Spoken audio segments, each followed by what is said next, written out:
भगवत कथा प्रेमी, शिव कथा प्रेमी, श्रद्धालु दयालु कृपालु ममतामयी माताओं एवं समस्त कथा प्रेमी श्रोतागण, बहुत हर्ष और बात की, बहुत प्रेम की बात, उत्साह की बात है कि आज श्रावण महीने के पुण्य पावन अवसर पर और श्रावण के महीने में शिव मंदिर शिवालय में श्री शिव महापुराण के दिव्य कथा का आयोजन शिव भक्तों के द्वारा, मोहल्ले वासियों के द्वारा बड़े प्रेम के साथ यहाँ आयोजन का आज चतुर्थ दिवस और भगवान शिव की दिव्य कथा हम सभी श्रवण कर रहे हैं। देखो, जीवन में धन के 3 गुण बताए गए। धन के 3 गुण। जीवन बना व्यक्ति जीवन जीता है, दौड़ लगाता है धन के लिए। मणि के तो धन की दौड़ दौड़ता है। ये अर्थ प्रधान जीवन है, अर्थ प्रधान सब कुछ है। इसलिए अर्थ के लिए दौड़ लगाना चाहिए, करना चाहिए, प्रयास करना चाहिए, प्रयत्न करना चाहिए, कमाना चाहिए। अच्छी बात है। जितना उद्यम कर सकते हो, जितना प्रयास कर सकते हो, उतना कमाओ। अच्छी बात। अर्थ प्रधान है जीवन, अच्छी बात, कमाओ। पर धन कमाने के बाद करना क्या चाहिए? बोले महाराज, धन कमाने के बाद उसी धन से धर्म कमाना चाहिए। उसी धन से धर्म कमाओ, उसी ढंग से सहयोग करते हुए, कथा का आयोजन करते हुए, दान करते हुए, पुण्य करते हुए। अब ऐसा ना समझना पंडित जी बोलते दान करो मतलब पंडित जी कुछ नहीं। ये गड़बड़ है। लगता है कि हमारा पड़ोसी बेचारा संकट में है, हमारे यहाँ उत्साह हो रहा है, उत्सव हो रहा है, उसके यहाँ संकट है।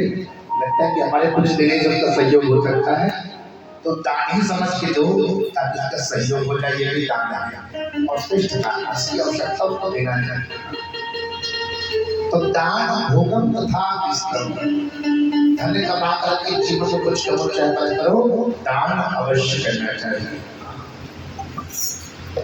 दान अवश्य करो। तो कई लोग होते हैं पैसा कमाते तो हैं, तो दान के लिए ना उनका एक बुद्धि दान करने के लिए भी सोचते हैं कई बार, दान करेंगे नहीं करेंगे। तो उनके लिए दूसरा ऑप्शन बताया, तुम दान नहीं कर सकते तो भोग कर लो। बढ़िया अच्छे से खाओ, अच्छे से रहो, अच्छे से पहनो, अच्छे से रहो। तो कई लोग कुछ बड़े गरीब सोचते हैं अपनी शरीर के लिए, अपनी बस के लिए, अपने भोजन के लिए लोग बहुत सोचते हैं। कई लोग भोग नहीं कर पाते, ना दान किया ना भोग किया गया। तो तीसरा ऑप्शन धन अपने आप में प्रमाण है। बोले कौन सा? वो अपने आप नष्ट हो जाएगा। बोले कैसे? जिस धन को तुम कमाए, ना दान किए ना भोग किए, वो रहेगा कहाँ? बोले जहाँ तुम छोड़ के जाओगे वही रह जाएगा। मरने के बाद क्या लेके जाओगे? छोड़ के जाओगे वही। और वो धन फिर क्या काम आएगा? अगर धन अधिक मात्रा में मरने के बाद रहता है ना, तो उसको पार्टी के ना 14 लोगों की गिनती की दृष्टि रहेगी कि मुझे मिल जाए, मुझे मिल जाए, मुझे मिल जाए, मुझे मिल जाए। और सब लोग बांट के बराबर करके धन को लेके चले जाते हैं। इसलिए ये माता बहनों, इस कथा में जो 1 रुपए का दान भी किया गया और जो 1000 और 5 रुपए दान भी किया, इस प्रकार से भी सहयोग किया। आपने अपने जीवन का धन का सदुपयोग किया है। इस कथा के आयोजन में 1 घंटे में पूरे मोहल्ले वासियों ने बड़े किया, सबसे मिलकर किया है। तो आप सब धन्यवाद के पात्र हो जो इसी प्रकार से भी हो। थोड़ा सा लगा पर तो शोषण का सुनने का अवसर मिला।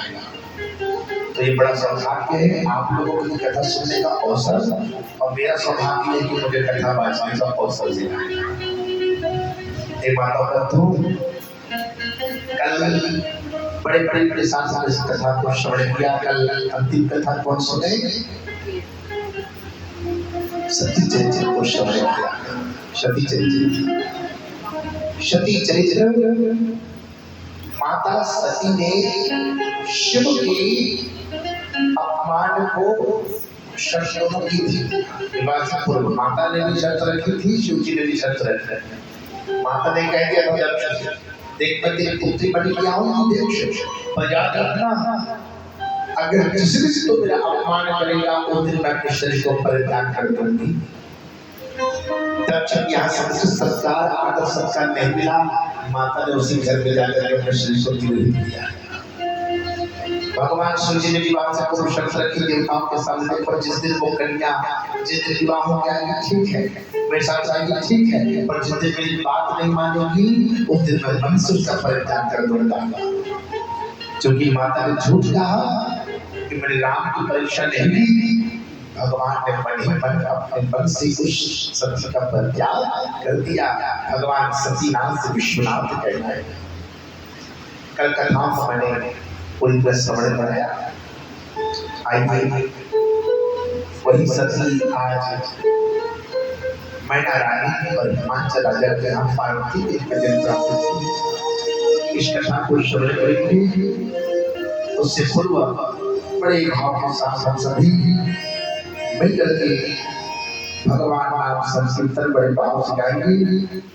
आइए गुरु सच्चिदानंद भगवान की जय हो, कृष्ण कन्हैया की जय हो।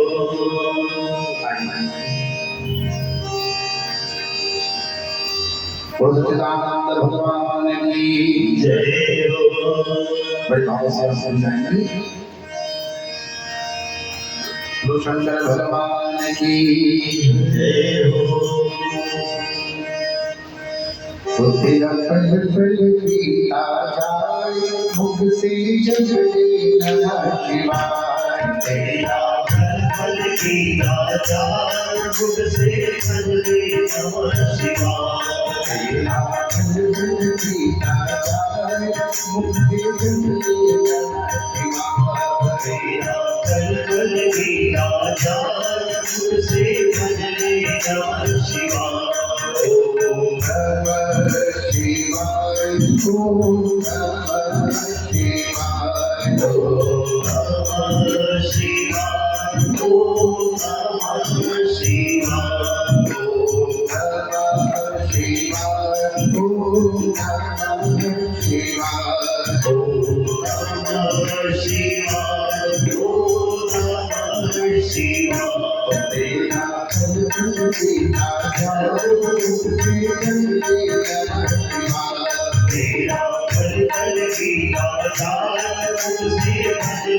नमः शिवाय।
ये अवसर खाली न जाए मुक्ति ये अवसर खाली न जाए मुक्ति नमः शिवाय ओम नमः शिवाय ओम नमः शिवाय ओम नमः शिवाय ओम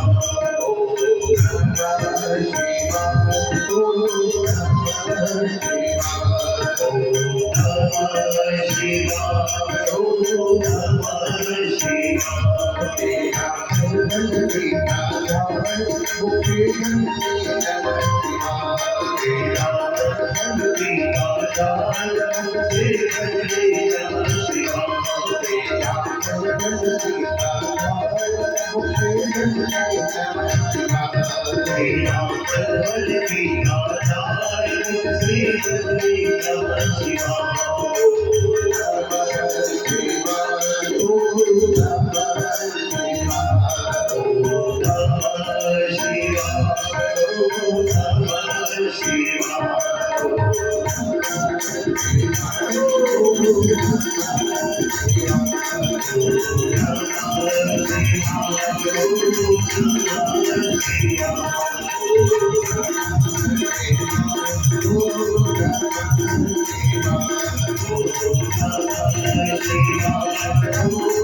भगवान श्री विश्वनाथ जी के चरणों में प्रणाम करते हुए आज चतुर्थ दिवस भगवान जी को चतुर्थ पुष्प अर्पण करते हुए बड़े भाव से भगवान का मंगल में कथा प्रवेश करें।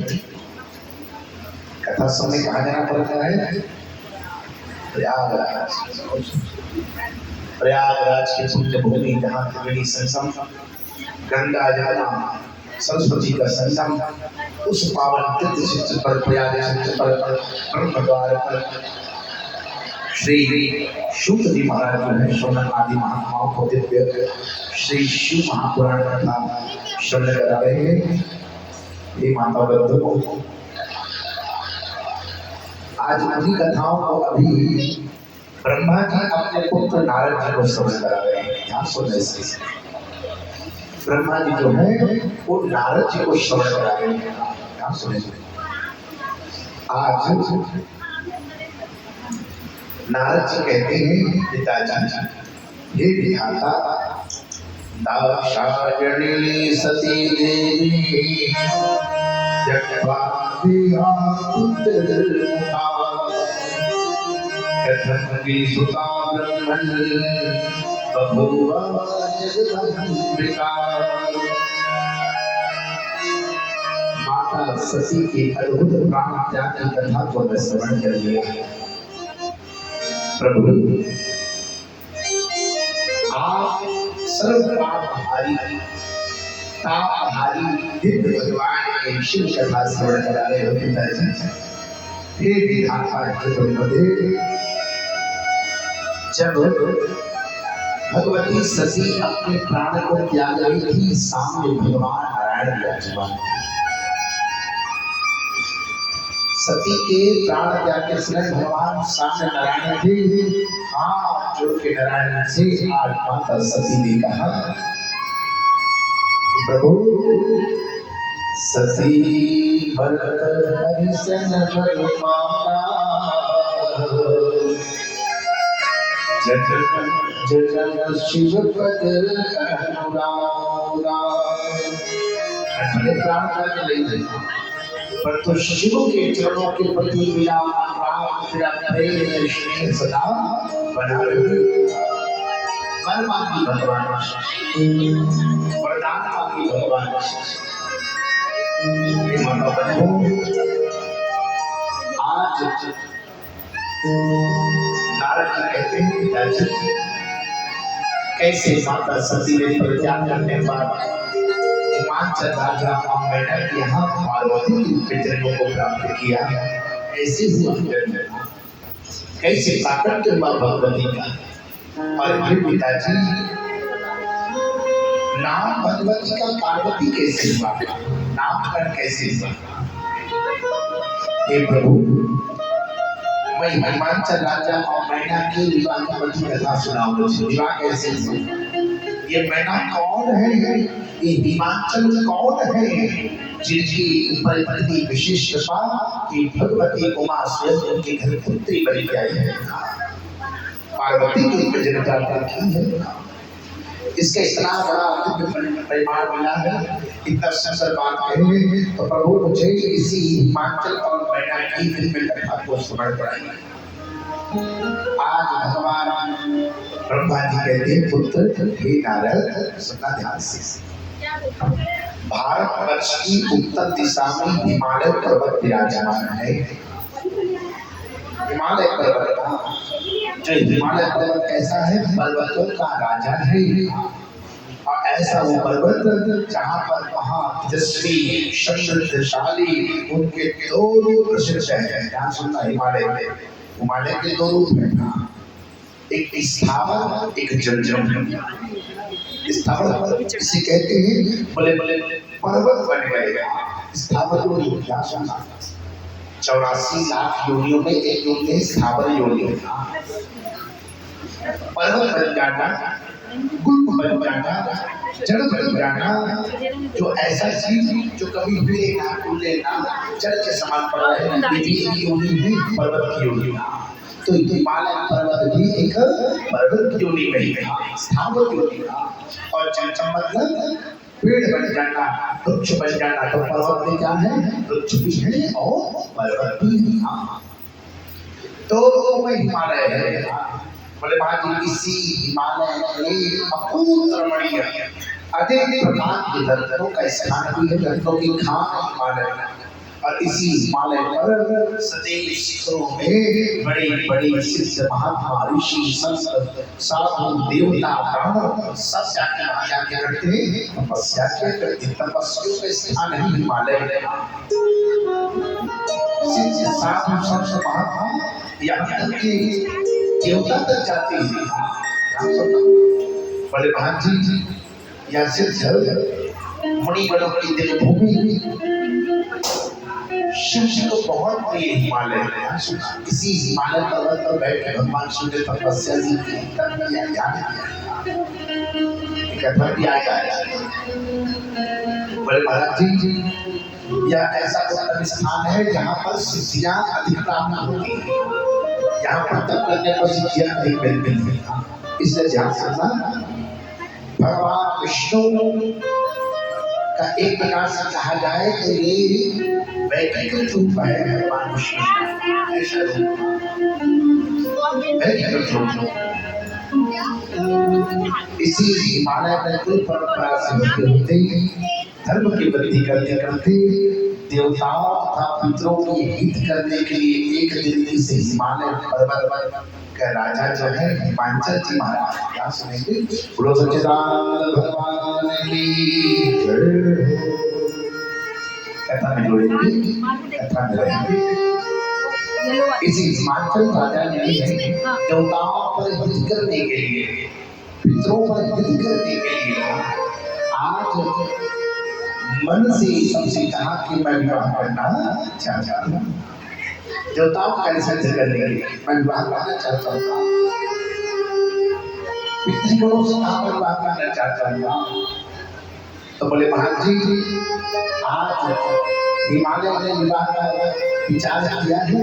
वही समय में आज पितृगणों की कन्या थी जिसका नाम था मैना, उनके साथ इस हिमालय का विवाह हुआ है। हिमाचल राजा जाकर के आज भारत में पूछा, बोले भगवान प्रभु आप मंगल रूपणी मंगल कार्य की कथा बता रहे हो, इस हिमाचल के साथ हम बैठा करवा कैसे पहली नहीं होगा।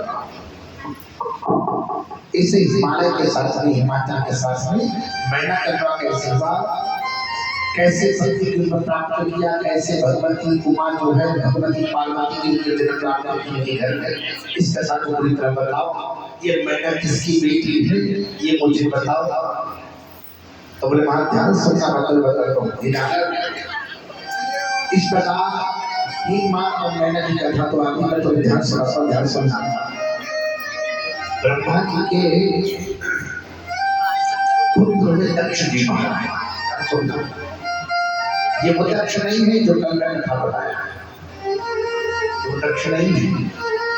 सुनना, कल जिसको बकरी की मुक्ति मिली थी ना, शीश मिला था, ये वो दक्ष नहीं है। उसने शरीर को त्यागा तो फिर से दक्ष के रूप में जन्म प्राप्त किया। दूसरा जन्म नहीं दक्ष, ब्रह्मपुत्र ही कहलाया दक्ष। बोले महाराज इस दक्ष की समय आने पर अश्विनी नाम की पत्नी हुई। अश्विनी, अश्विनी नाम की पत्नी को पकड़ा और पुत्र प्राप्ति के लिए सुंदर जो थे महाराज के समय भगवान ब्रह्मा की खूब आराधना किया। ब्रह्मा की खूब आराधना, ब्रह्मा की आराधना का परिणाम जो ब्रह्मा जी प्रकट हुए। बोले बेटा ये दक्ष, मैं तेरी तपस्या से बड़ा प्रसन्न हूँ बेटा। माँ तुझे क्या कहते हैं? जो तुम्हें भावा, क्या कहते बेटा? तो दक्ष कहते प्रभु सृष्टि का विस्तार करना है, फैलाना है, फुलाना है, इसलिए आप मुझे 10,000 पुत्र प्रदान करो। सृष्टि विस्तार करनी 10,000 पुत्र। बोले महाराज मां 10,000 पुत्र। ब्रह्मा जी ने कहा था 10,000 पुत्र मिलेगा। समय में था कि माता बंधु इसी दक्ष और इसकी पत्नी अश्विनी के द्वारा 10,000 पुत्र की उत्पत्ति भी हुई है। 10,000 पुत्र। बोले महाराज जी ये 10,000 पुत्र जब जन्म लिए 10,000 का नाम पढ़ का समय आया, सबका राजा दक्ष ने एक ही नाम रखा, हरिश्वर। इस हरिश्वर जब हरिश्वर सब बड़े हुए, 10,000 सब बड़े हुए, तो महाराज दक्ष कहते देखो मैं तुम सबसे विवाह करना चाहता हूँ। विवाह होना चाहिए तुम सब तक, इससे जाओ तुम विवाह करके हो गए हो, तुम स्नान करके आओ बेटा। मैं तुम सबसे कन्या की व्यवस्था करता हूँ, मंडप की व्यवस्था करता हूँ, तुम सब जाओ और शीघ्र आना, मैं तुम्हें सबसे विवाह कर दूंगा। ठीक है मेरा। इधर दक्ष महाराज के 10,000 पुत्र वो जा रहे थे स्नान करने के लिए। ध्यान सुनना, स्नान करने पर विवाह करना बोले। इस 10,000 पुत्र जा रहे थे, 10,000 जाते हुए उधर से नारद जी आ रहे थे। कैसे? नारायण नारायण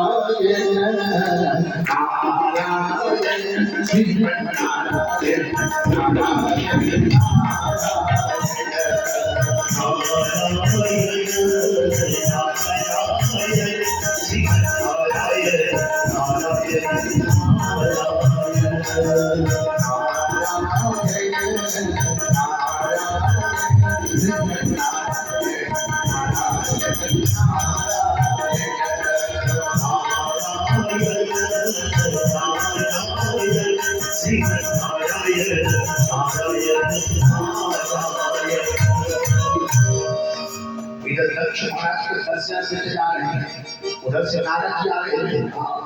नारद जी देखे बाबा एक सांप कितने हैं? बोले 1 2 3 4 100 200 1000 2000 3 4 5 6 7 8 9 10,000। नारद जी सोचे एक जगह पर एक स्थान पर एक सांप 10,000 रुपए मिलते कभी नहीं। 8 वर्ष का समय है। नारद मन में सोचे कि जो भी होंगे जैसे भी होंगे मैं सबको सन्यासी बना दूंगा, सब बना के रहूंगा। नारद जी मन में ठाने उस लोक से उतर आए, सबके सामने जैसे सब देवर्षि प्रणाम प्रणाम प्रणाम प्रणाम प्रणाम प्रणाम प्रणाम सब आशीर्वाद दिए। अब ये बताओ तुम सब कौन हो गए? तुम सब कौन हो? बोले हम सब दक्ष पुत्र हैं। अच्छा दक्ष पुत्र हो? अच्छा तो दक्षिण तो हो, तो ये बताओ तुम सब एक ही सब कहाँ जा रहे हो? बोले हम सब सरोवर जा रहे हैं स्नान के लिए। अच्छा अच्छा, और स्नान के बाद क्या करोगे? तो पिताजी ने कहा है हम सबको विवाह करना है। विवाह करना है नहीं, नारद जी तो पहले मन में सोच के बस सन्यासी बनाना है, ये विवाह क्या कर रहे हैं? तो नारद जी कहते बोले बेटा विवाह का मतलब जानते हो?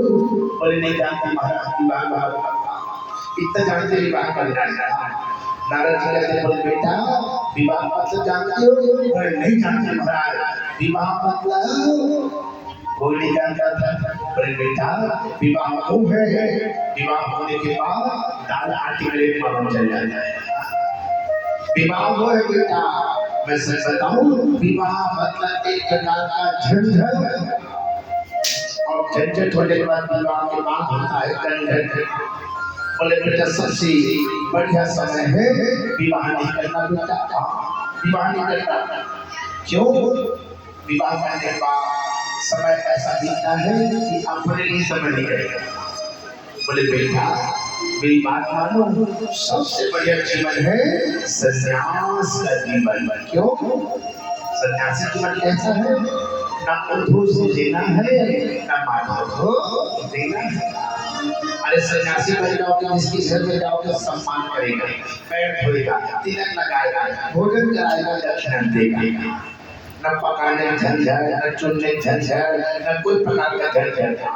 सबसे बढ़िया जीवन सन्यास की है। ये माता बंधु इन बातों को सुनकर के आज सबने कहा नारद जी पर पिताजी की आज्ञा मिली है विवाह करना है तो विवाह करना पड़ेगा। बोले बेटा देखो विवाह करने वाले व्यक्ति को कुछ प्रश्न का उत्तर आना चाहिए। बोले कौन सा? पूछो चाहिए। नारद जी ऐसा प्रश्न पूछे जिसका उत्तर ही नहीं बनता। बोले बेटा ये बताओ दूर तरफ बहती नदी देखियो एक साथ? कभी नहीं देखी महाराज। बिना फुलसरी का पति देखियो? पर नहीं देखी महाराज। बिना एक राष्ट्र का पुरुष देखियो? पर नहीं देखी महाराज। बिना कथा कहने वाला हंस तुम देखियो? पर नहीं देखी महाराज। तो तुम नहीं देखियो क्या देखियो? कुछ मालूम तो है नहीं। प्रश्न का जवाब से बसता। सुनो बेटा मैं सबसे बढ़िया कहता हूँ, सबसे बढ़िया आश्रम सबसे सच्चा सन्यास आश्रम नारद जी के मेरे घेर में आने सब स्नान कराए नारद जी। नारद जी स्नान कराने के बाद आज वही समय में नारद जी ने सब कहा बेटा आप तो राजा की अवस्था को जाते तो दंड कमंडल सब दंड कमंडल धारण कर लिए, सबके कान को फूंक दिए, सबको दीक्षा दे दिए, नारद जी को सन्यासी बना दिए। नारद जी कहे बेटा जाओ। सबने कहा कहाँ जाए? बोले बेटा सन्यासी का घर नहीं होता, सन्यासी का जगत होता है। इसलिए जो जहाँ जाना चाहो चले जाओ, सबसे सफारा पूर्व पश्चिम उत्तर दक्षिण बढ़ इन दक्षिण बैठे मंडप बड़ा की कन्या की व्यवस्था करके मेरे बेटे आकर विवाह करो। इधर बेटे बहुत तक जब नहीं आए दक्षिण स्वयं उसी सरोवर में चले जाएगा और सरोवर में जाके फिर सबके मस्त पड़े थे राजा महाराजा वाले, आभूषण पड़े थे, बेटे भी नहीं थे। लोगों ने पूछे मेरे बेटे स्नान करने आते कहाँ गए? वही समय माता बंधु सबने कहा आपके बेटे को आए कि सबको नारद जी आए और सबको सन्यासी बना दिया। नारद तुमने एक ही मेरे 10,000 भाई को और सच्ची बातों को बिहारी ब्राह्मण बनाया। खैर कोई बात नहीं, फिर भगवान की उपासना करूंगा, फिर प्रमाण होगा कहीं ऐसे दक्ष महाराज के पति कसी को पकड़े और फिर पंचपासन नाम के एक दिव्य पर्वत पर जाकर के अपनी पत्नी साथ सुंदर भगवान ब्रह्मा की आराधना करने लगे। उनको प्राप्ति के लिए फिर से ओम ब्रह्मणे नमः। फिर भगवान जी प्रकट हुए क्या चाहिए बेटा? बोले भगवान मैं क्या बताऊं, आप आपको बेटा दे जाते हैं, आपका बेटा है नारद सबको सन्यासी बनाता है। अरे तो क्या चाहिए? बोले भगवान आपको इतना सजा नहीं, 1,000 पुत्र चाहिए। 1000 बेटा चाहिए। ये बात सुनते ही भगवान ब्रह्मा जी ने कहा तथास्तु बेटा जाओ, 1000 पुत्र मिलेगा, 1000 पुत्र मिलेगा। आशीर्वाद में समय मिलेगा, समय आया 1000 बेटे प्राप्त हुए। 1000 बेटा 35 का नाम था शंबराश। इस शंबराश बचपन बड़े हुए, विवाह की हुई तो फिर दक्ष महाराज ने पुत्र को बुलाया, बोले बेटा तुम सबसे विवाह करना है। तो विवाह के लिए हो चुके, इससे जाओ सरोवर में स्नान करके आओ, क्योंकि तुम जब आओ स्नान करके तुम मंडल अपने नेक को इस तरह से रखे रहोगे, तुम सबको विवाह कराओगे। ठीक है पिताजी। दक्ष महाराज की 1000 बेटे स्नान करने फिर सरोवर तक जा रहे थे। अभी नारद जी घर से गए थे, अब घर से लौट के फिर नारद जी आ रहे थे। कैसे? नारायण नारायण श्रीमन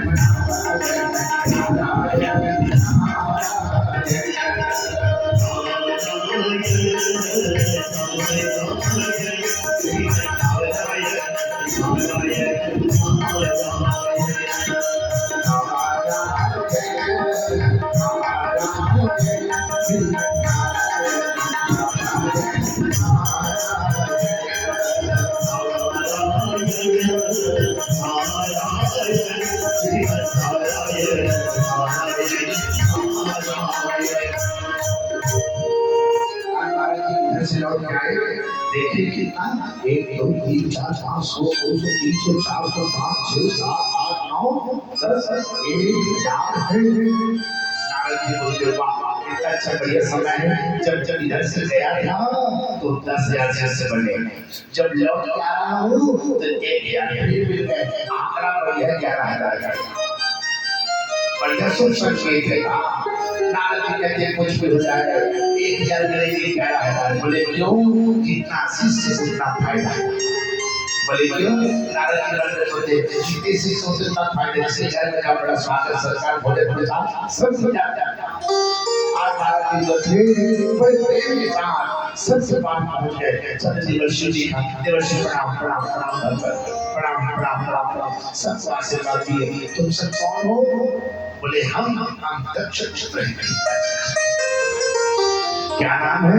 बोले हम सबका नाम एक ही नाम अदृश्य है। अच्छा कहाँ जा रहे बेटा? बोले सरोवर जा रहे स्नान करने। उसके बाद विवाह करने गई है। विवाह का मतलब जानते भी हो? सबने कहा नहीं जानते भाई।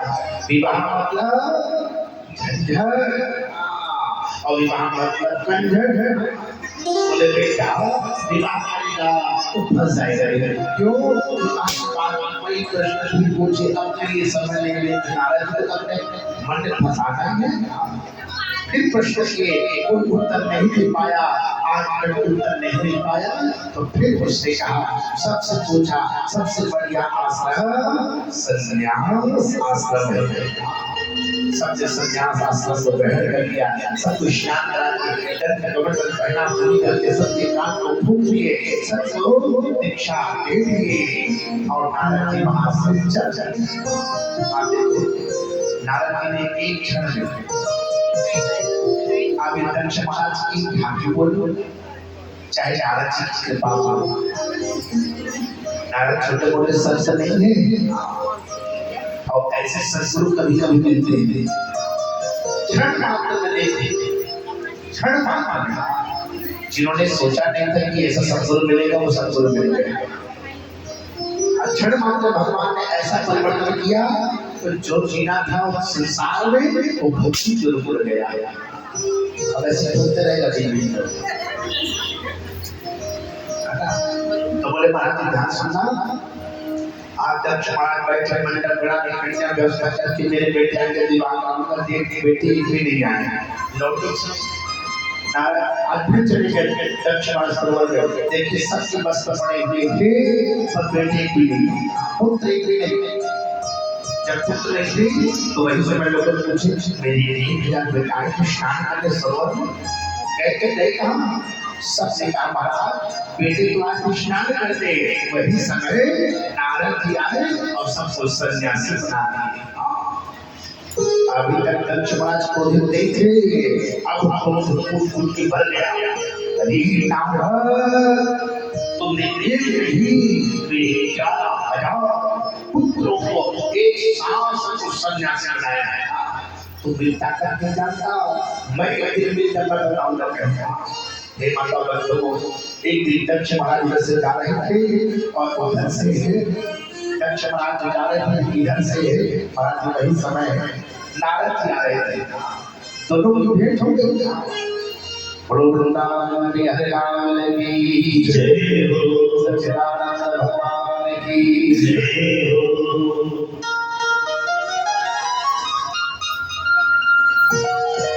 हे माता बंधुओं,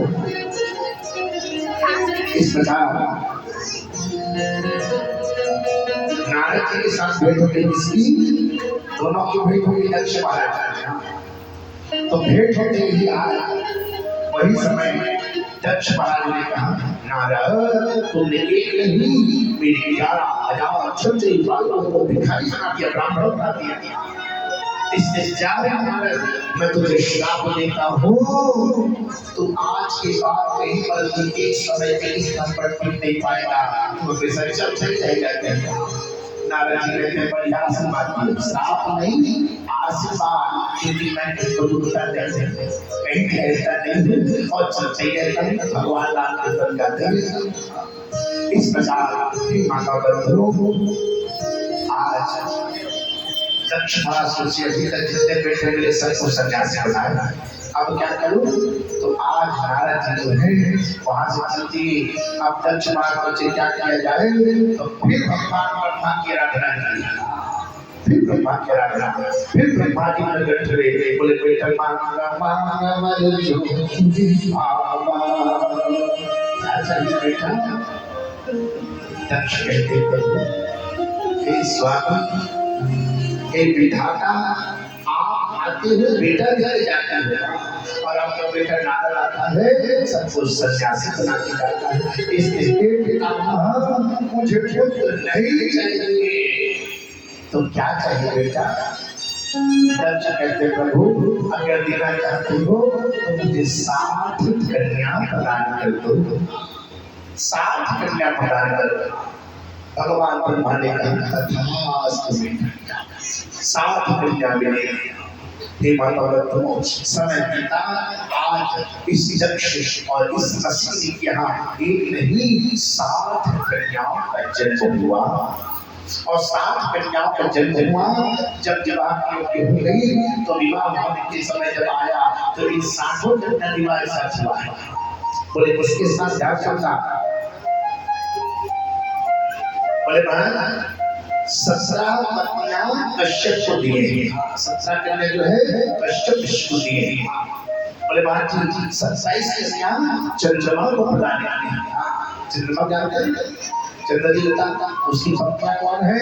अश्विनी, भरणी, कृतिका, रोहिणी, दक्षिणा, आर्द्रा, वर्षोत्सव के आरती का ये जो नक्षत्र है 27 नक्षत्र, ये चंद्रमा की पत्नियां बन गई।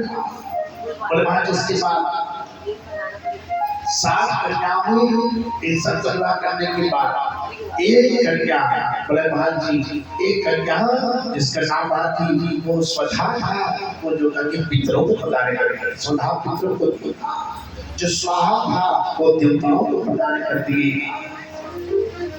इस प्रकार पूरी 7 कन्याओं का विवाह को हुआ। एक अग्नि को प्रदान की, एक पितरों को प्रदान की। इस प्रकार की बात संपत्ति हुआ 7 कन्या। बोले महाराज जो कन्या स्वधा वो पितरों को प्रदान कर दी थी, क्या सुनना? तो पितरों की जो कन्या पत्नी थी स्वधा, बोले महाराज उस समय आने पर 3 कन्याओं का जन्म हुआ। पितरों की कन्या 3 कन्या, सबसे जेठी कन्या, ज्येष्ठा कन्या थी, उसका नाम था मैना। पितरों की कन्या थी मैना, उसकी दूसरी बहन थी जिसका नाम था धन्या, और तीसरी थी कलावती। मैना, धन्या और कलावती, ये पितरों की कन्या है। ये माता बंधुओं ये पितरों की कन्या जो सदा संपन्न हुई है, मैना, धन्या और कलावती। समय बीता तो एक दिन की बात, ये तीनों बहनें, आप सुनिए, बोलो सच्चिदानंद भगवान की जय हो, शंकर भगवान की जय हो, काशी विश्वनाथ भगवान की जय हो। थोड़ा ध्यान से कथा जुड़ेंगे। थोड़ा आज जगह बनाते हुए खसकते खसक थोड़ा आगे खसक दिया जाता है, होता है पब्लिक जगह मिलती है ना। क्या है कि जगह तो उतनी ही है, बैठना सबको है, इसे ध्यान रखेंगे। बोले महाराज जी इस प्रकार 7 कन्या विवाह हुआ, स्वधना की कन्या पितरों को दिए, पितरों के 3 कन्या उत्पन्न हुई, मैना, धन्या और कलावती। ये तीनों बेटियां पितरों की कन्या। एक दिन तीनों बहनें श्वेत चली गई। भगवान वैकुंठ लोक में श्वेत द्वीप था। श्वेत द्वीप में जाकर के जहाँ इंद्र आदि लोकपाल समस्त देवता जो थे वो भगवान नारायण की उपासना कर रहे थे, भगवान नारायण का ध्यान कर रहे थे, सत्य सरस्वती गा रहे थे। उस बीच में तीनों देवियां पहुंच गई। पितरों की कन्या मैना, धन्या और कलावती, इन्होंने भगवान नारायण को प्रणाम किया और प्रणाम करने के बाद उसी श्वेत द्वीप के आसन पे जाकर बैठ गई। तीनों जाके बैठी। उसी समय अकस्मात देवलोक से श्री सनकादि महात्मा, सरस्वती, सनातन और सरस्वती, ये चारों भैया भगवान श्री वैकुंठ लोक में भगवान वैकुंठपति नारायण का दर्शन करने पहुंचे। सत्य देखा सनकादि महात्मा है, इसने हाथ जोड़ा, अभ्युत्थान किया, कोई प्रणाम करने लगा और जैसे सनकादि महात्मा भगवान नारायण का दर्शन किए, सब मिलकर को प्रणाम किया भगवान नारायण को। सबने अभ्युत्थान किया सनकादि महात्माओं का। और ये तीनों बेटियां जो थी पितरों की कन्या, ये बैठी। सनकादि महात्मा को रोष उठाया, बताओ हम आए हैं, हम पधारे, ना भूख से अभ्युत्थान, न स्वागत, न सत्कार, न प्रणाम, किसी प्रकार का अभ्युत्थान कोई संस्कार नहीं। आज सनकादि महात्माओं के मन में अभिवादन को लेकर के बड़ा भोग के मन में कष्ट हुआ कि हम आए हैं वैकुंठपति नारायण का दर्शन करने, पर ये बताओ ये हमारा स्वागत देंगे, सत्कार, ना प्रणाम, ना अभ्युत्थान, ना अभिवादन, कुछ नहीं था। बड़ा क्रोध आया। और आज तीनों देवियों को देख करके वही समय सनकादि महात्मा कहते हैं, देवियों तुम तीनों पितरों की कन्या स्वर्ग में रहने वाली हो और स्वर्ग में रहने का आज तुम सबके नाम गति बिगड़ गई है। तुम स्वर्ग में रहने वाली हो कि जब कोई साधु महात्मा सबसे आए तो नमन होकर उनको प्रणाम करना चाहिए, अभ्युत्थान करना चाहिए। स्वर्ग में नहीं करके तुम अभिवादन भूल गए, स्वागत भूल गए, प्रणाम भूल गए। तुम पितरों की कन्या हो, स्वर्ग में रहने लायक नहीं हो, इसलिए जाओ हम तुम तीनों को श्राप देते हैं, तुम तो मनुष्य की पत्नियां बनो। क्योंकि यहाँ के लायक हो नहीं, मनुष्य लोग के लायक। जाओ मृत्यु लोक में और मृत्यु लोक में जाकर मनुष्य की पत्नियां बनना। जैसे श्राप मिला, मैना, धन्या और कलावती तीनों आज चरणों में पकड़े बोले भगवान सनकादि महात्मा, हम स्वर्ग लोक की रहने वाली पितरों की कन्या हैं, हम कोई प्रकार के श्राप ना दो, हम पर दया करो, हम मृत्यु लोक नहीं जाना चाहते। बार बार क्षमा पूछा करने लगी, बार बार चरणों को पकड़ने लगी। तब जाकर सरस कुमार जी को दया आ गई। सरस कुमार जी कहते हैं, आज भी देवियों सुनो, हम तुम तीनों को श्राप तो दे चुके, श्राप कभी वापस नहीं निष्फल नहीं होता क्योंकि मुझसे निकल चुका है। इसलिए जाओ, ये श्राप भी तुम्हारे लिए आशीर्वाद बनेगा। बोले कैसे? बोले हे मैना और हे धन्या और हे कलावती, तीनों के आशीर्वाद, ये श्राप भी आशीर्वाद। बोले कैसे? ध्यान सुनना। हे मैना, तुम्हारा विवाह हिमाचल राजा से होगा, पर्वतों के राजा हिमाचल, उस हिमालय पर्वत का विवाह होगा।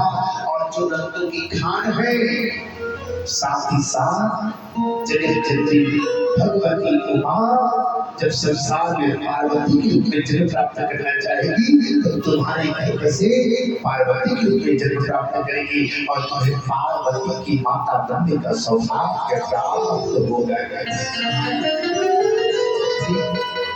ये प्रसन्न हो गए बोले भगवान मीरा ने कहा बोले तुम्हारा विवाह मिथिलापुरी के राजा जनक के साथ में होगा। तुम्हारे विवाह जनक जी के साथ में होगा और तुम्हारे घर में स्वयं भगवती उमा सीता के रूप में प्रकट होकर के तुम्हारी कीर्ति का विस्तार करेगी और जगत जननी मां लक्ष्मी स्वरूपा सीता की मां बनने का तुमको सौभाग्य प्राप्त होगा। तो कलावती कहती भगवत मीरा इसके साथ तो बोले मां ध्यान सुनना एक कलावती तुम्हारा विवाह किसके साथ बोले महाराज तुम्हारा विवाह वैश्यकुल शिरोमणि वैश्यकुल शिरोमणि जिसका नाम है वृषभान और जो देवी गोलोक वासिनी है वो राधा रानी है और राधा रानी जब संसार में आएगी तब तुम्हारे गर्भ से जन्म को प्राप्त करेगी और तुम्हारे गर्भ में आएगी तो राधा रानी की मां बनने का सौभाग्य प्राप्त होगा। श्राप भी आशीर्वाद हो गया। मां भगवती उमा जो तीन को प्यारी होने वाली पार्वती सीता और राधा रानी की उनकी मां बनने का सौभाग्य होगा। इससे माता इस प्रकार ये आशीर्वाद करके अंत में शंकर माता वहां चले गए।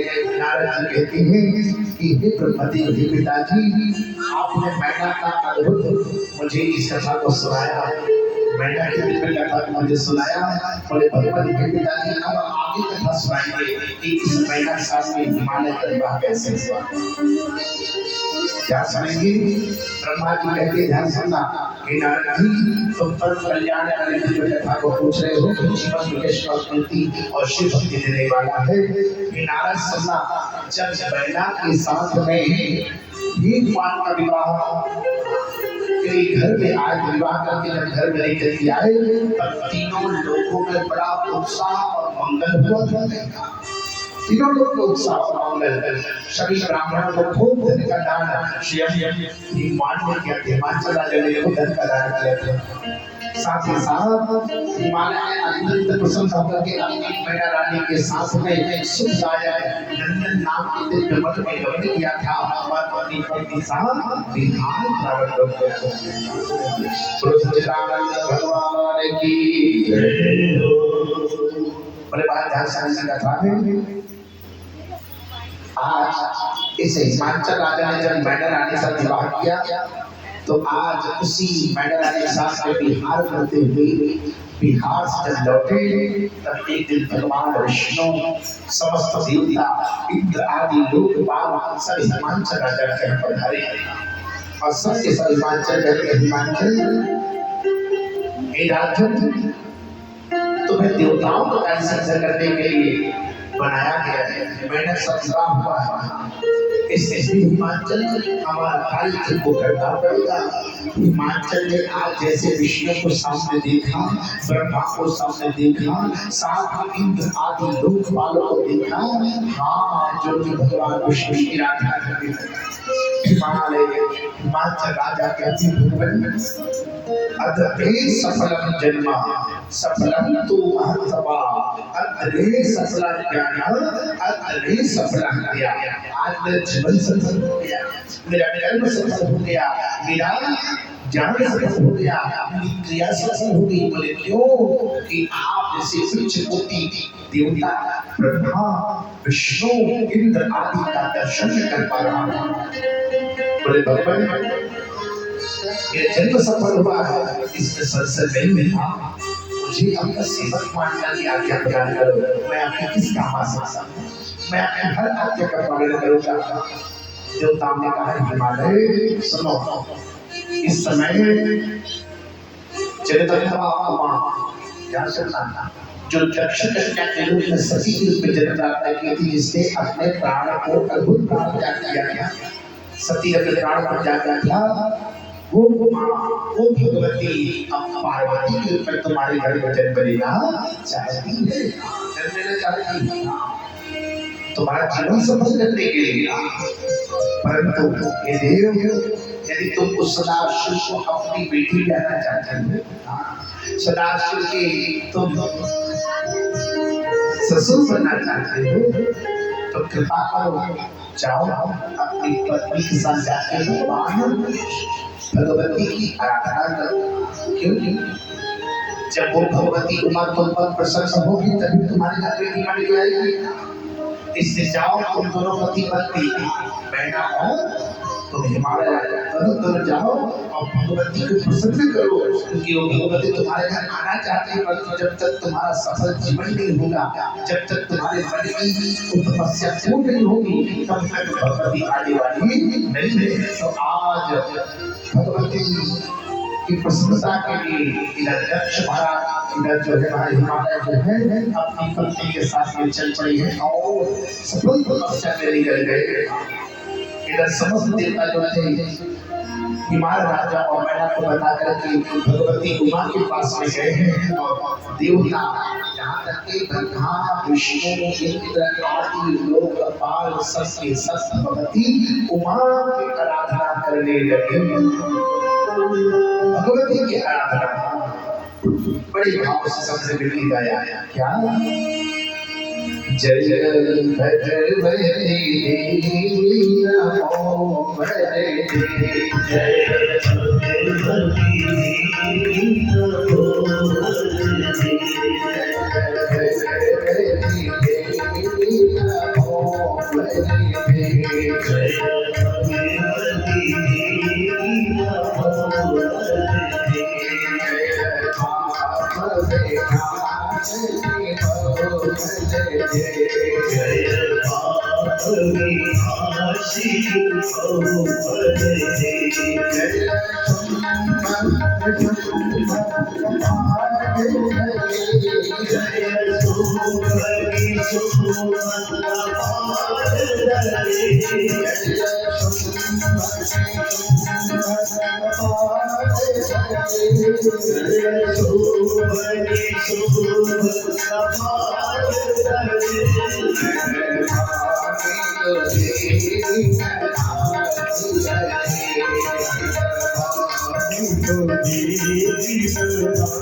की आराधना सब देवताओं ने की। भगवती उमा की आराधना जैसे ही भगवती की आराधना देवताओं ने की, वही समय भगवती उमा अष्टभुजा रूप में शंख चक्र गदा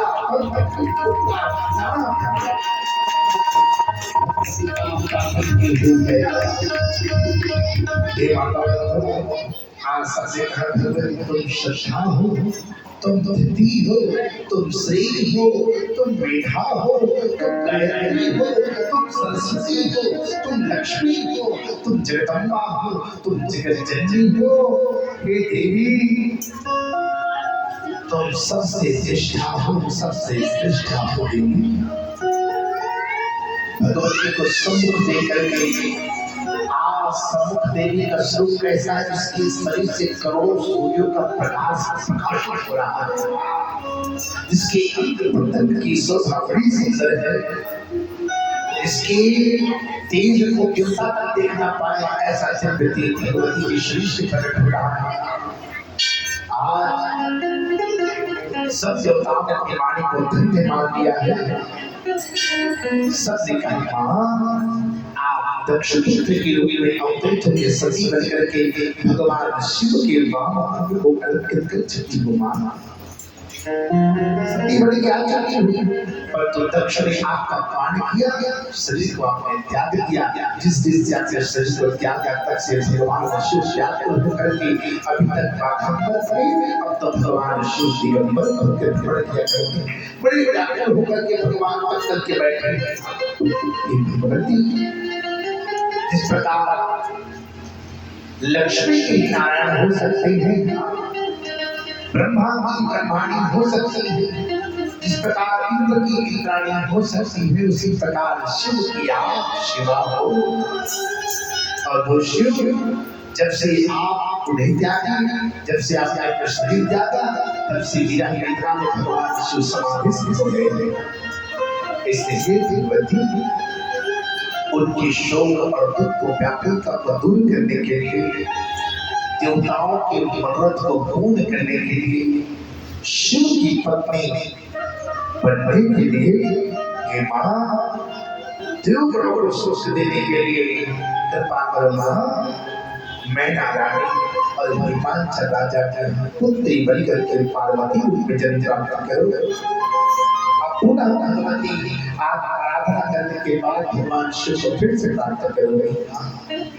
हे मां इतना करो, क्योंकि जब से आप आए हो तब से शिव इतने व्याकुल है कि आपकी अस्थियों की माला को अपने गले लगा के मन किया करते। आप इतना प्रेम होगा कि आपकी अस्थियों की माला इतनी व्याकुलता भगवान शिव में है, आप वीरा में सहन नहीं कर पा रहे हैं। मां कृपा करो। वैसे तो भगवान शिव अकाम मन है, भगवान शिव के मन में काम की व्याकुलता नहीं हो सकती। भगवान शोक पीड़ा की सबसे दूर है, फिर भी संसार के लोगों को दिखाने के समय लोग भगवान बड़े व्याकुल हैं, ये हमने विचार किया है। इससे मां शीघ्र जाओ और आज उस दक्ष और उसकी पत्नी की कामना को पूरा करो मां, पूरा करो। जगत जननी प्राप्ता, जगत जननी माता कहती है देवताओं, तुम सबका कार्य सिद्ध करने के लिए मैं अवश्य ही दक्ष पुत्री हिमाचल पुत्री बनकर के आऊंगी था, शीघ्र जाऊंगी, परंतु याद रखो पति बनकर के भगवान शिव के मामा को अर्पित करूंगी। परंतु देवताओं जब जब जाकर के ये हिमाचल और मैना जो है बड़े बड़े के साथ स्मरण करेंगे, जब जब भजन करेंगे, जब उत्सुकता से व्याकुलता से मुझे पुकारेंगे, तब वही अपने स्वरूप को त्याग करके उसी घर में पार्वती के जन्म प्राप्त करेंगे। इसलिए ये देवताओं उनको तपस्या करने दो, जब तपस्या फलित होगी तब मैं उनके सामने प्रकट हो जाऊंगी। इतना आश्वासन मिला माता की तरफ से, समस्त देवता मां भगवती को प्रणाम करके अत्यंत प्रलोक में चली गई। आज ब्रह्मा जी कहते हैं नारद, इधर शिवा को प्रणाम करके समस्त देवता चले गए और इधर महाराज हिमांचल अपनी पत्नी के साथ मां दुर्गा की तीव्र पूजा कर रहे हैं, पुत्री प्राप्ति के लिए, ध्यान पुत्री बनाने के लिए। कैसा सा है ध्यान भगवती के लिए, कदाचित् सा निराहारा कदाचित साधता कदाचित सा पवनारा कदाचित जलभुता। कभी कैसे कैसा रूप धारण किए हैं माँ भगवती की मृणमयी मूर्ति बनाते हैं। मूर्ति किसकी? मृणमयी, मिट्टी की मूर्ति बनाते भगवती की पूजा, मिट्टी की पूजा। और कैसा सत्य दोनों का पति पत्नी दोनों ने किया है। तो कैसा सत्य? कदाचित सा निराहार होकर भगवती की आराधना। तो कदाचित सा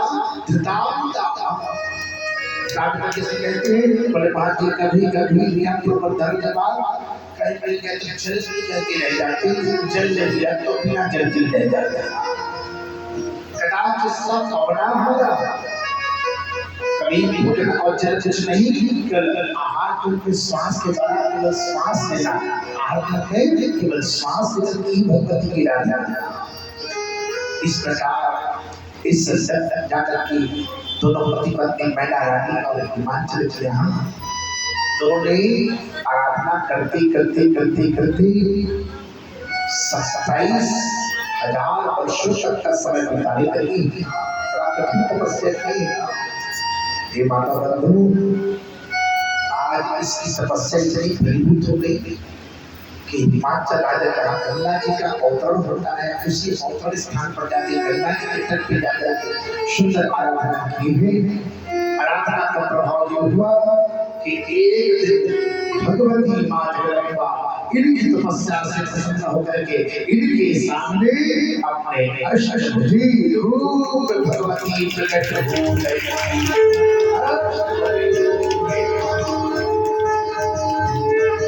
भगवती का दर्शन किया।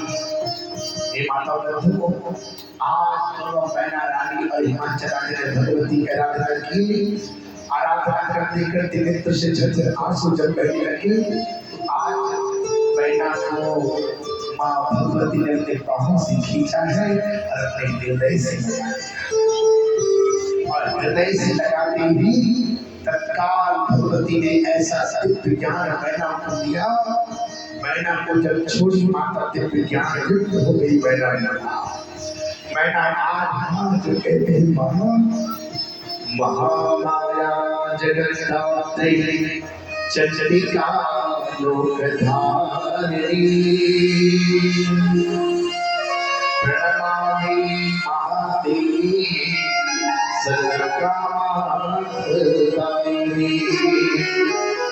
माँ आप संसार को आनंद देने वाली हो। हे माँ आप योग निद्रा में लोगों को जगाने वाली हो। आप जगत प्रसूति हो, जगत की जननी हो। हे माँ आप सत्य स्वरूपा हो। भक्तों के दुख को देख करके स्वयं दुखित होकर के उसके दुख को दूर करने वाली हो। इष्ट कामनाओं को पूर्ण करने वाली हो। हे माँ हे जगत जननी हम दोनों को प्रणाम करते हैं। माता बहुत प्रसन्न हुई। माता कहते पुत्री अरे हिमाचल बोलो तुम्हें क्या चाहिए, कौन सा वर प्रदान करूं। तो आज मैना रानी उनसे इस वरदान की विधान सुनना। एक नहीं कई वरदान मांगी। बोले कौन सा ध्यान सुनना। प्रथमं शतपुत्रा में भवन्तु जगदम्बिके। हे माँ यदि आप मुझ पर प्रसन्न हो तो मुझ पर कृपा करो, मुझे 100 पुत्र प्रदान करो। मुझे 100 पुत्र चाहिए। भगवती ने कहा तथास्तु। दूसरा वरदान बोले माँ मेरे 100 पुत्र सारे बलवान रहे, तेजवान रहे, दीर्घायु रहे। मेरे 100 पुत्र बलवान होने चाहिए। माता ने कहा तथास्तु। माता ने कहा बेटी कि मैना सोचे 100 पुत्र बड़े बलवान होंगे, पर सबसे बड़ा जो होगा वो महाबलवान होगा, बहुत बलवान होगा। और तीसरा बोले माँ जगत के कल्याण के लिए देवताओं के कल्याण के लिए, त्रिलोक में विजय प्राप्त करने के लिए, देवताओं का कृपा करने के लिए, शिव जी की दुख और व्याकुलता को दूर करने के लिए, हे मां सब कार्यों की सिद्धि के लिए कृपा करके आप स्वयं मेरे घर बैठी बन के आओ, मेरे घर बैठी बन के आओ मां। हे मां, आप मेरे घर बैठी बन के आओगे तो शिव से हमारा रिश्ता जुड़ जाएगा, और जब रिश्ता जुड़ जाएगा तो विशेष प्रेम भी हो जाएगा। इसके मां आप हमारे घर में बैठी बन के आओ। माता कहती है पुत्री जाओ, वैसे तो मैं भक्तों की आधी रहने वाली ही हूँ, तुमने मांगा है इसलिए जाओ, मैं आशीर्वाद देती हूँ, मैं स्वयं तुम्हारे घर में बेटी बन जाऊंगी, पुत्री बन जाऊंगी। पर तुझे कहना मैं फिर तपस्या करूंगी, क्योंकि मैं एक बार फिर जन्म ले रही, एक बार आ चुकी हूँ, मैं दक्ष पुत्री बन करके सती बन के आ चुकी हूँ, शिव का पास सहसा कर पाई, प्राण को त्याग नहीं सकते। अब आओगे तो पुनः उसी तपस्या के द्वारा शिव को फिर से प्राप्त करेंगे, और शिव के मां के पर बैठ करके मां को अर्पित करके जिस दिन मेरा शिव से विवाह होगा उस दिन भगवान उसी दिन से अपना आधार तो मुझे देंगे, और मैं अर्धनारीश्वर के रूप में प्रतिष्ठित कराऊंगा। मैं विश्व के मां अर्धनारीश्वर के नाम ये आधन की मालकी मैं बन जाऊंगा। हे माता तो इस प्रकार माता आशीर्वाद देकर चली गई। समय आने पर इसी भाज हिमाचल और मैना के एक नहीं 100 पुत्रों का जन्म हुआ। 100 पुत्र में सबसे बड़े बेटे का नाम था, जो बहुत बलवान था, उस बड़े बेटे का नाम था मैना। मैना मैना कौन है? जो हिमालय भी कौन है? पर्वत, और मैना भी पर्वत। मैना पर्वत में था कि सुंदर अटकड़ी पड़ते बोले भारत जी कि मैना भी पर्वत राज कहलाया है। सुनना, जब कहा जाता है पुराणों के अनुसार कि उस समय जो पर्वत हुआ करते थे उनके पास तो पंख हुआ करता था, पर्वत के पंख रहते थे, और ये पर्वत कैसे थे जो पहले उड़ते थे और उड़ के जहाँ जाना चाहे वहाँ चले जाते थे, परंतु जहाँ जाए वहाँ चले जाए ठीक बात है, पर जब ये पर्वत उड़ते और कहीं भी जाकर जब गिरते तो पूरा गाँव लग के मर जाता है, पूरा गाँव नष्ट हो जाता है, पूरा गाँव यहाँ की वंश की संस्कृति जाता है। ये बात जब इंद्र को मालूम चली कि पंख दे के उड़ते हैं और जहाँ जाते जहाँ गिरते जहाँ पड़ते वहीं पर सुना सबके सब लोग मर जाते हैं। तो बड़े क्रोध में यहाँ के इंद्र को बड़ा क्रोध आया, उठाए अपना आज वज्र और छोटे पर्वत के बाद सबके पंख को जाके काट दिया, सबके पंख को काटे। जब मैना पर्वत का समय आया घबराया, बोले मेरे पंख कर जाएंगे, मैं कहाँ जाऊँ? तो वही समय बहुत देवता आगे कहते भैया को बचना है, तो बोले जा, तो जाकर के शीघ्र समुद्र के भीतर चला जाए, तेरी बेटी का समुद्र साथ जाएगा, समुद्र के भीतर जाएगा तेरे पंख बन जाएंगे। बोले ठीक है भैया। पवन देवता की बात मान के मैना पर्वत में दौड़ गया और समुद्र में जाके समाहित हो गया। सब पर्वतों का पंख कटा पर तो मैना पर्वत का पंख नहीं गई। मानस पढ़ते तो उसमें आता नहीं, जब श्री हनुमान जी महाराज लंकापुर जा रहे थे तब वही समय लंकापुर जाते समय आज समुद्र देवता भी स्वयं कहते हैं देखो हे पर्वत सुनो, मैना तुम इस भगवान की ऋणी हो पवन देवता जिन्होंने तुम्हें सद्बुद्धि दी थी, सद्बुद्धि के बाद तुम्हारा पड़, और आज उसी पवन पुत्र जो जा रहे हैं पवन देवता के पुत्र जा रहे हैं, तो एक आपको समुद्र बड़ा कठिन है पार करना, उनको जाकर के स्थान देखो देखने के लिए इसे जाओ तो उनको अपना स्थान कैसे दो जो नहीं फेंक देंगे आराम से आता भी है क्या जल्दी कहो मैनाक सो हृदया को तुम तात और नभो विश्राम दे पवन तन नहीं जात। आज उन्हें होना है तो बचना है तो कृपा करना पड़ेगा। ले जाओ ले जाओ। ये माता का तो प्रभाव परिणाम ये हुआ। आज मैदान पर्वत पर आया, भगवान शेषनाग जी के दर्शन प्राप्त हुआ। कथा आती मानस जी भी इस प्रकार है। माता बंधुओं, आज समय बीता, मैदान पर्वत जो थे उनकी कथा आती है। इधर समय बदलने का 100 पुत्रों का जन्म हो गया। धीरे धीरे देवताओं का विसर्जन करने के बाद 100 पुत्र के बाद अपने हिमांचल राजा ने जगत के कल्याण के लिए अपने शरीर का बृहद माता भगवती इसी मैना के गर्भ में स्थापित कर दी। देवताओं का विसर्जन करके भगवती अब गर्भ में आने लगी है। हे माता वो जगत प्रसूता भगवती जगत जननी दुर्गा जो है आज मैना के गर्भ में आई। समस्त देवता गर्भ में आके स्तुति करना प्रारंभ कर गए। गर्भ में स्तुति, जैसे भगवान कृष्ण की प्राकृतिक से ब्रह्मा जी आके भगवान की स्तुति किए थे। समस्त देवता की आज स्तुति किए। आज उसी प्रकार भगवती की आराधना करने समस्त देवता पधार दिए और सबके सब आकर के स्तुति करने लगे। कैसे? बड़े भाव से सब देवता गाने लगे। क्या प्रदर्शन जाते हो? क्या गिरि नंदिनी नंदित वेदन विश्व विनोदनि नंदन गिरिवर विंध्य सरोजन मासन विष्णु विलासिनी पुष्पमुखे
भगवती के दिल में आराधना, देवता का कोई जगत का कोई जगत जननी, कोई दुर्गा, कोई काली का, कोई अंबिका, कोई भवानी, कोई जय देवी, मंगला, कोई काली, नाना प्रकार से भगवती के दिल में आराधना देवताओं ने की।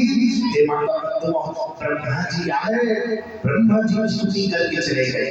देवगण आए, स्तुति करके स्तुति करके विस्तार में चले गए। फिर समय बीता, नौमी मासी दशमे मासी पूर्णता गर्भस्था गति कालिका जगदम्बिका। भगवती के आगमन का समय जब पास आने लगा है, गर्भ से बाहर आने का समय अपने आप प्रकृति में बदलाव उत्पन्न हो गया। प्रकृति भी सुवासित हो गई, सुगंधित हो गई। पृथ्वी माता की आज प्रसन्नता का ठिकाना नहीं, लेकिन पृथ्वी भगवती का आगमन होने वाला है। ग्रह नक्षत्र तारे मंडल यहाँ तक के समस्त चंद्रमा आदि भी ग्रह नक्षत्र भी अनुकूल हो गए। अनुकूल वातावरण। देखो हम लोग की जन्म समय ना ग्रह नक्षत्र को देखते हैं। देखो भैया राहु ने आ गया, मंगल पर हो गया, माँ को देखेंगे जन्म के बाद बड़ी ही पापा के जन्म का करवाते नाम निकाल ठीक है मास बराबर बोलूं तो नहीं, नक्षत्र तो देख लो बराबर पूछते बराबर। पर जब देवताओं की प्राकृतिक का समय आता है तो ये नक्षत्र ग्रह के अनुकूल हो जाता है। राम जी से लगी हो गए कृष्ण वाली हो गए थे। अनुकूल वातावरण, हे माता बंधुओं, आकाश मंडल स्वच्छ हो गया है, दिशाएं अपने आप प्रकाशित हो गई है, संसार की प्रत्येक वस्तु में एक विशेष अलौकिकता प्रकट होने लगी है। हे माता बंधुओं, नदियों तालाबों का यहाँ तक कि अपने आप जल है वो शुद्ध स्वच्छ हो गया, कमल के पुष्प खिलने लगे हैं, सुंदर मंद सुगंध वायु बहने लगी है, साधु संत महात्माओं के हृदय में विशेष प्रेम उत्पन्न हो गया, भक्ति अपने आप जागृत हो गई। ऐसे शुभ समय पर, शुभ लग्न में, शुभ मुहूर्त में, चंचल का महीना, शुभ लग्न पक्ष, नौमी तिथि, मृगशिरा नक्षत्र, और ऐसे शुभ समय पर ठीक रात्रि के 12 बजे भगवती जगत जननी दुर्गा जो है पार्वती के रूप में आज इस मैना रानी के यहाँ दिव्य अष्टभुजी रूप में दर्शन दे है। अष्टभुजी रूप में दर्शन का प्राप्त हुआ है।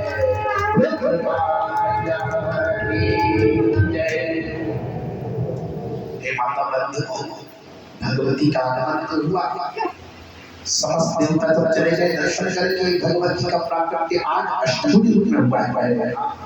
हे माता बंधुओं, आज वही समय मैना रानी आज चली, बोले देवी मैं तुम्हारे मनोरथ को पूर्ण करने, देवताओं का सिद्ध करने के लिए और शिव की व्याकुलता को दूर करने के लिए आज तुम्हारे घर बेटी बन के आ रही है। याद रखना, मैं ही शिव की आद्या शक्ति हूँ, मैं ही तीनों लोगों की जननी हूँ। शिव को सदा प्रशंसनीय और प्रशंसित करने के लिए मेरा जन्म हुआ है। ये देवी मैं ही सांप ये सब वेदों का सार मैं ही हूँ, मेरा ही रूप है। याद रखना, ये देवी मैं ही तुम्हारे घर पुत्र बन के आ रही हूँ। आज से तुम मेरी माँ और मेरे पुत्र बन के सौभाग्य तुझे प्राप्त दे रही हूँ। इतना कहते ही भगवती जो थी अष्टभुजी रूप को त्यागी और अपने शिशु रूप में भगवती उनके हाथ और क्रोध में आ गई। आज इस मैना की प्रशंसा का ठिकाना नहीं है। आज भी माता बंधुओं, आज वह कन्या जैसे जन्म ली इतनी जोर से रोई, रोने पर सबको सुख मिल गया। सबसे पहले जो सैनिक थे, दास दासियां जो प्रसूति घर में थे, वो सब दौड़ के गए और हिमांशु को बताया कि हो गया। बोले क्या तुम्हारे घर कन्या का जन्म हो गया? कन्या का जन्म पाते ही सबसे पहले उन्होंने अपने मन से हृदय से दान का भाव रखा, अपने दास दासियों से दान कर दिया। तत्काल मांगलिक गीत होने लगे, नृत्य करने लगी, चार